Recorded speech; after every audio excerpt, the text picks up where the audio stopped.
gostaria de falar um pouco sobre a necessidade, especialmente dentro do ambiente, por exemplo, da escola, das organizações, de nós sermos capazes de compreender e respeitar o princípio da ordem ou da precedência. Eu quero explicar isso de uma maneira bem simples. Na verdade, quando nós entramos dentro de um sistema de relações novo, por exemplo, um novo grupo, e aí vale dizer uma nova escola, uma nova empresa, nós precisamos reconhecer que aquele sistema opera dentro de uma certa lógica de valores e procedimentos que nos é desconhecido. Também, quando nós admitimos uma pessoa nova dentro desse sistema, precisamos compreender que essa pessoa que adentra o sistema não sabe nada de como é que as coisas funcionam aqui. E aí, tanto vale para que nós que estamos dentro desse sistema saibamos respeitar aquela pessoa que entra no processo de aprendizagem que ela precisa passar para finalmente integrar-se ao grupo, quanto essa pessoa, caso sejamos nós, que entra dentro de um grupo que já existe e precisa compreender que ela está entrando dentro de um sistema onde existem regras, valores, história, que ela simplesmente desconhece e que, portanto, exige-se dela uma postura de respeito e cuidado, zelo com essas coisas que aconteceram antes. Isso tem grandes aplicações para muitas situações. Eu vou tomar aqui algumas dessas situações. Vamos pegar, por exemplo, uma situação que eu vivenciei na minha época de infância com uma criança que foi meu coleguinha de escola e entrou na escola mais ou menos na mesma época que eu entrei. Essa criança chegou e nós tínhamos ali a primeira merenda escolar, né? Era a merenda escolar e naqueles primeiros dias da escola, no começo das aulas, ficamos sabendo que naquele dia tinha bife. E era uma festa, as crianças podiam ir para a escola, comer bife, etc. E várias crianças naquela época, meus companheiros de escola, não tinham acesso a ter carne, né?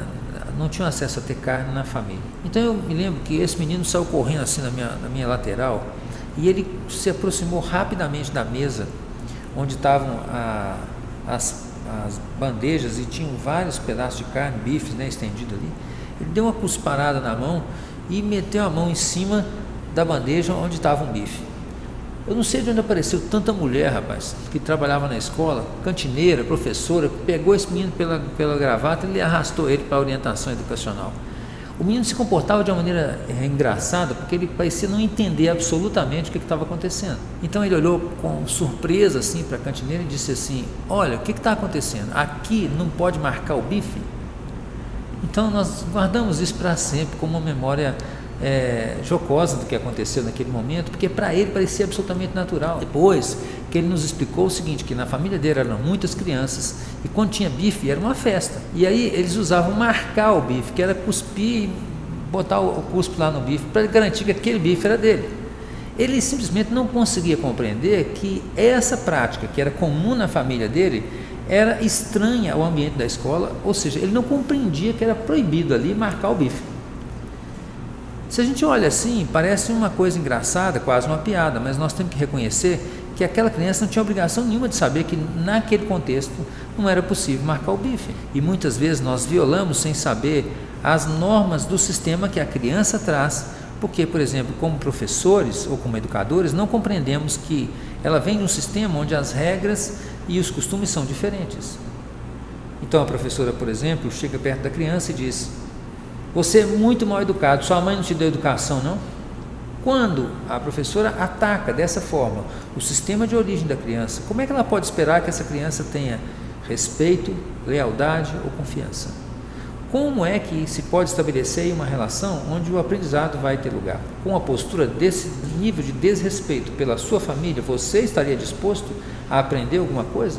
Como então que nós podemos esperar que, criticando a família da criança, nós vamos angariar da parte dela a confiança e o respeito necessário para que a relação de troca que exige-se no aprendizado possa acontecer?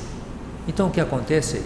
Na falta da nossa capacidade de sermos capazes de acolher e compreender que a criança vem de um sistema onde as coisas são feitas de uma maneira diferente do que é feito no meu sistema ou aqui na escola, nasce uma dificuldade enorme de acolher esse sistema e, consequentemente, vai-se embora. Nesse instante, automaticamente, evapora a possibilidade de que haja aprendizado. A relação de confiança mínima não existe mais. A criança desse momento em diante passa a ficar leal ao seu sistema familiar e começa a agir de uma maneira a provar que o sistema da escola, as regras da escola, as leis da escola, aquilo que se faz ali não vale nada. Ela trabalha para destruir a escola. Na raiz de muitos problemas de rebeldia e disciplina que nós observamos nas escolas, essa é a dinâmica fundamental. A falta de respeito e precedência, o respeito à precedência que existe no sistema de origem de cada um em relação ao sistema onde a criança está ingressando agora. Muitas vezes nós observamos também que não só os professores, mas numa relação de amizade, nós nos aproximamos de uma pessoa e damos a ela um conselho. Damos a ela um conselho do tipo: se eu fosse você, fulano, eu faria isso. Mas observe o que acontece quando alguém dá um conselho desse tipo para a gente. Ela está dizendo realmente: se eu fosse você? Ela compreende o que se passa dentro da sua família? Ela entende o que é que compõe o seu contexto?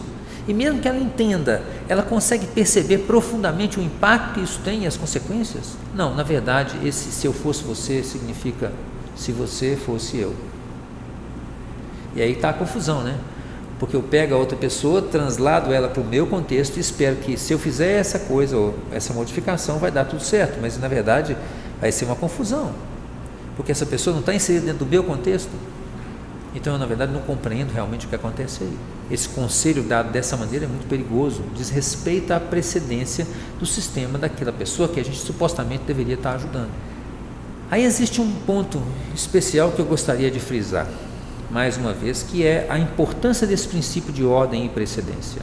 Eu vou dar a vocês um exemplo para que fique mais claro como esse princípio é válido e real e como é que ele produz seus efeitos e como é que nós podemos sacar vantagem da compreensão disso para muitos outros âmbitos, por exemplo, para aquilo que se observa na consultoria de empresas.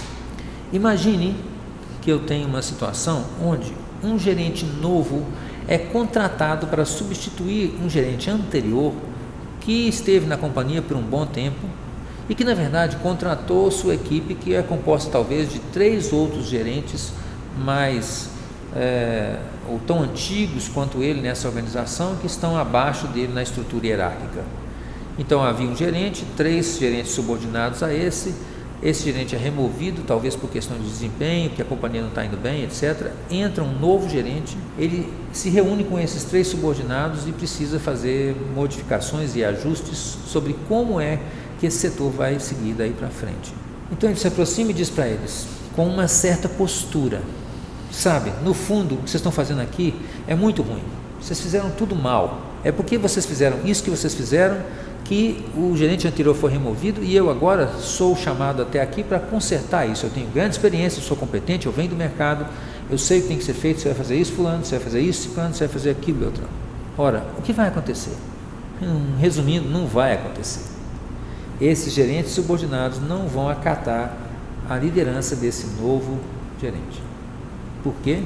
Porque ele se comporta como se ele tivesse a possibilidade de ter chegado antes. Ele está, na verdade, comportando-se como se ele estivesse aqui nesse sistema desde muito tempo.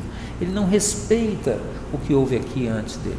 Mesmo que ele tenha a autoridade investida de ser o gerente deles, ao não acatar essa ordem de essa precedência anterior, o que ele faz, na verdade, é criar um problema de relacionamento onde esses gerentes vão fazer do que for possível para atazanar a vida dele e não fazer com que as coisas andem. Aí você vai me perguntar, mas como é que pode ser diferente? Então eu vou dar um exemplo. Imagina que esse gerente chegasse com uma outra postura. Por exemplo, se ele se aproximasse desses gerentes anteriores e dissesse: senhores, eu estou aqui porque a companhia não está bem e o desempenho difícil que tem ocorrido nos últimos tempos fez com que o gerente de vocês, que esteve com vocês durante tantos anos, foi removido. Eu tenho como tarefa conduzir essa empresa numa nova direção e eu só posso fazer isso com a colaboração de cada um de vocês. Mas como eu chego agora depois, eu sei pouco do que houve aqui antes. Eu tenho certeza que vocês já tentaram muitas coisas, algumas não funcionaram e talvez algumas nem sequer foram tentadas e que vocês talvez gostariam de ter tido a oportunidade de tentar. Eu quero dizer para vocês que agora vocês têm talvez a chance de tentar aquilo que vocês acreditavam que era necessário ser feito, mas não foi feito. Eu quero ouvir de cada um de vocês, a começar de você, que é o mais velho, quais são as suas sugestões para levar esse departamento numa nova direção, numa direção de êxito. Eu devo afirmar, entretanto, que a oportunidade de fazê-lo eu vou dar, mas a decisão final cabe a mim, porque é o meu pescoço que está na corda, caso as coisas não deem bem aqui. Se não funcionar, eu sou pessoalmente responsável, mas eu garanto para vocês que eu quero ouvir de cada um de vocês o melhor que vocês têm a sugerir e o melhor conselho que vocês podem me dar para que a gente possa tocar isso numa nova direção. Eu conto com cada um de vocês para isso. Então, se ele tem essa postura de respeito, o que vai acontecer? Vai acontecer tudo. Aí existem as sementes necessárias para que o sucesso seja plantado e possa frutificar. Eu espero que com isso fique mais claro como é que esse princípio da ordem e da precedência se aplica e como nós podemos utilizá-lo de uma maneira vantajosa nesses diversos âmbitos que eu falei aqui e em muitos outros que vocês podem extrapolar a partir desse princípio. Em suma, se alguém chega depois, ele precisa respeitar aquilo que houve antes, de forma a conseguir mover-se com isso numa nova direção. Eu gostaria também de convidar vocês a continuar observando que nosso canal continua aberto a vocês. Deem uma olhada no nosso site e lá vocês vão encontrar textos, mais vídeos e mais informações sobre como entrar em contato conosco e ter mais informações sobre essa abordagem, como ela pode ajudar cada um de vocês a viver melhor. Vai ser um prazer recebê-los no nosso próximo curso, onde você esteja presente, no nosso seminário, no nosso treinamento, vai ser um prazer.